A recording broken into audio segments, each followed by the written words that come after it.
learners, and welcome to Obsidian Soft. In today's class, we will be completing a piano app and we will be adding the recording feature. So let's go to the block section. We had written the code for our basic piano app, that is, when a music key button is pressed, the piano note is played. We forgot to rename this procedure, so let me do that. Play note. Okay, so now as you can see that all the procedure calls have been updated accordingly.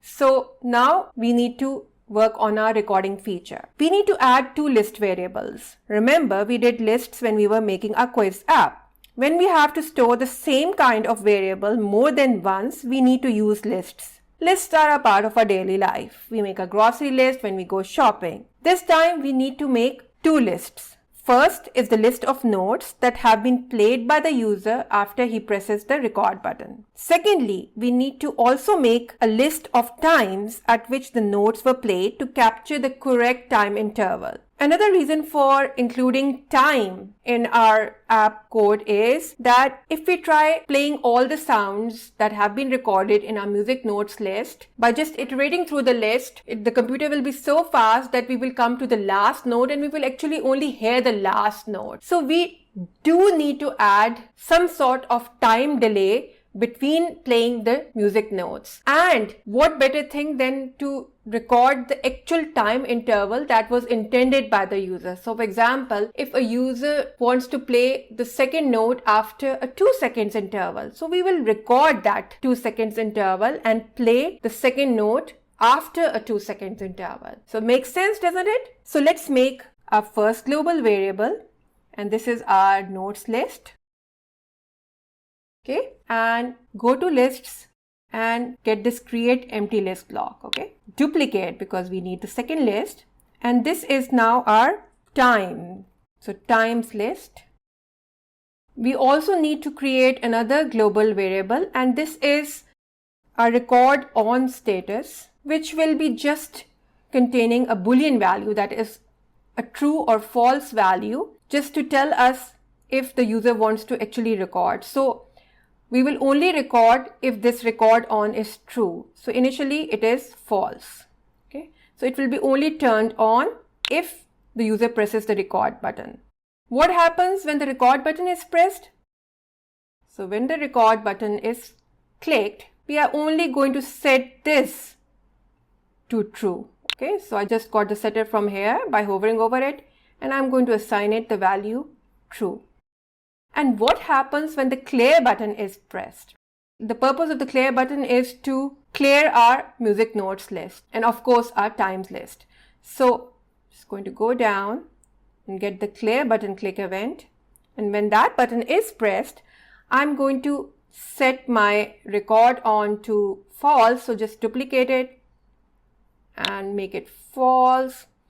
And I'm just going to assign the create empty list block to my music notes list and my times list. Okay, so I'm just going to go to my variables, get the set block, inside this the notes list, and from lists I'm just going to get the create empty list. So this is an efficient way of emptying the entire list. Okay, so now the notes list is empty and we duplicate it and empty our times list. Okay, so that is done. Now the most important part, we need to edit our play note procedure and save the sound, that is add the music notes to our list if record on is true, and we also need to save the current time using clock. Okay, remember we added the clock sensor, so we can get the current time using the clock sensor. So let's get down to that. So here in this procedure we need to update it, and we are going to add our music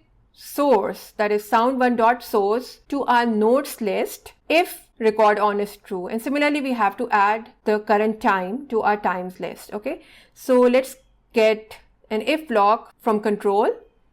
Okay, and inside here go to variables, get the get block and get the value inside record on.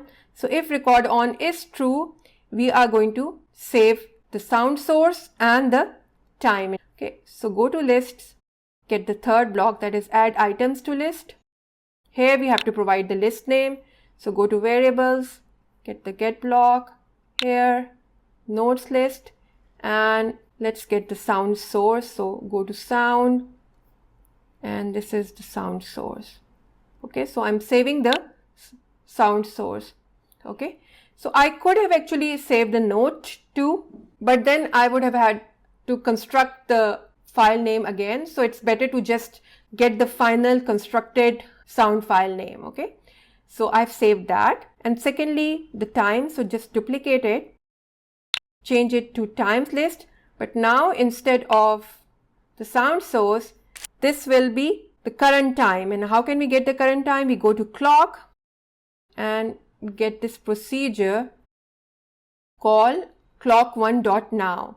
So this returns the current instant in time read from the phone's, that is the device's clock. Okay, so this is done. Okay, this will save the two important values.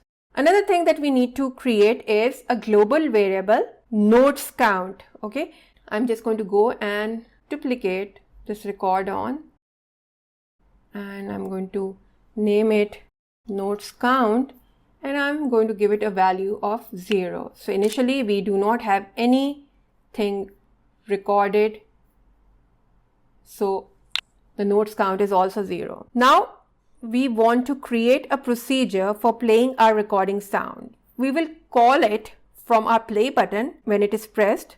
So first we are going to just make an empty procedure, and we will call it from our play button, and then we will actually write down the code that will go inside it. Okay, so let's go to just procedures, get the first one, rename it to play recorded notes. Okay, so we have this empty procedure and we are going to call it from our play button. So just go, and this is the play button, get the click event.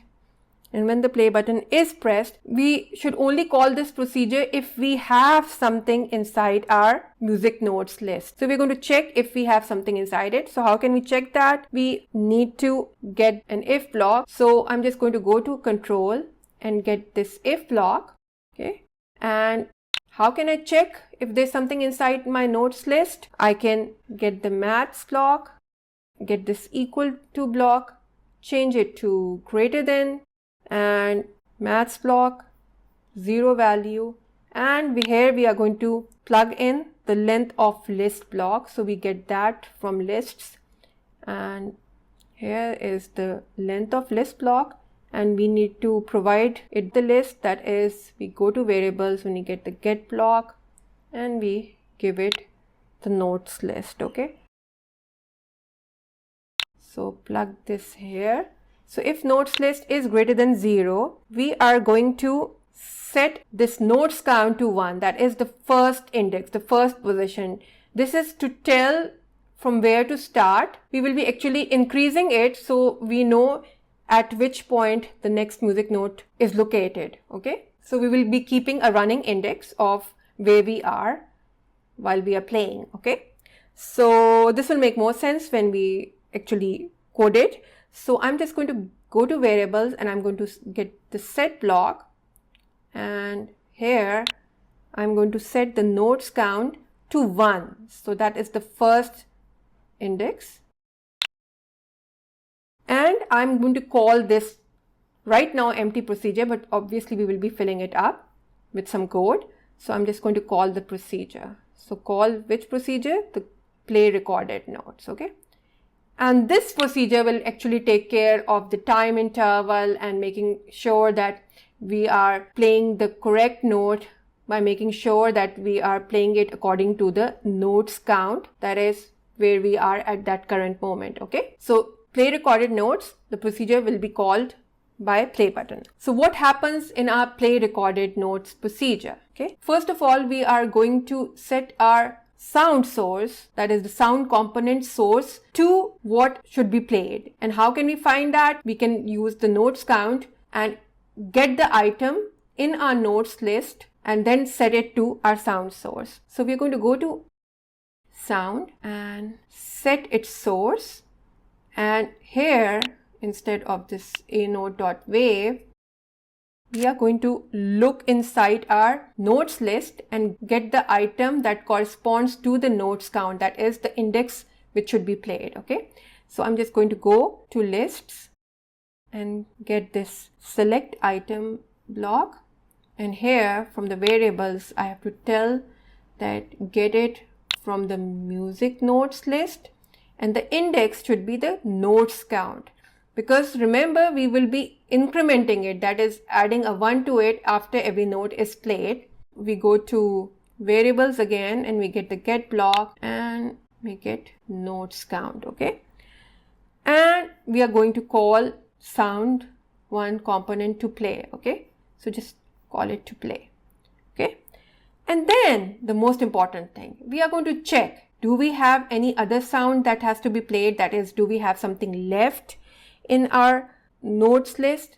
And we will be considering the notes count, that is the number of notes that have been played so far, and is it still less than what was inside our notes list in total. Okay, so we are going to get the if block from control. Okay, and here we are going to check if less than, so remember from maths, get the equal to block and choose the less than block, and on the left hand side we will have this notes count.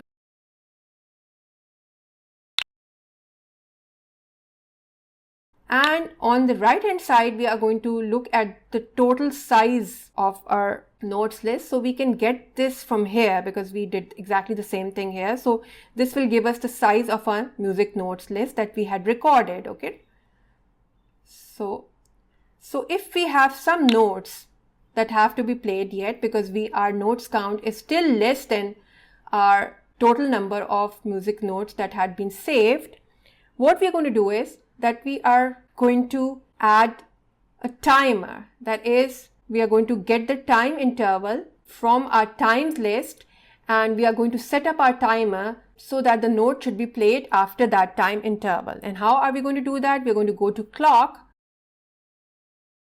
and get the set clock1.timer interval block.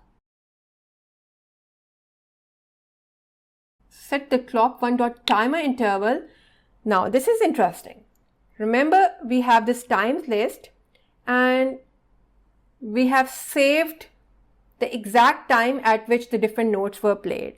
So how can we find out the interval, that is the difference? We can call clock1.duration. Okay, so we just go to clock and there's a procedure, this one, call clock1.duration, and it requires a start and an end. Okay, so this is a nice way of giving it a time interval, a difference between two times. So what is the starting time?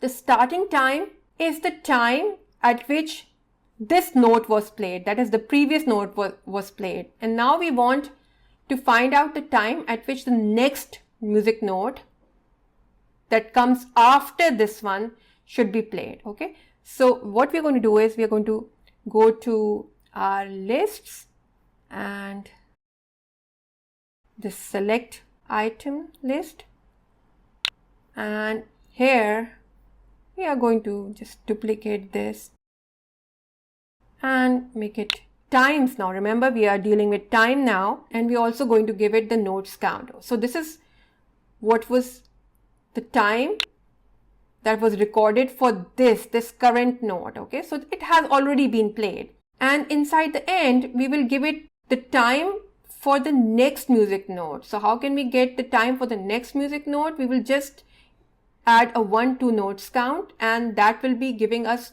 the time for the next music note that is next in the list. Okay, so duplicate this.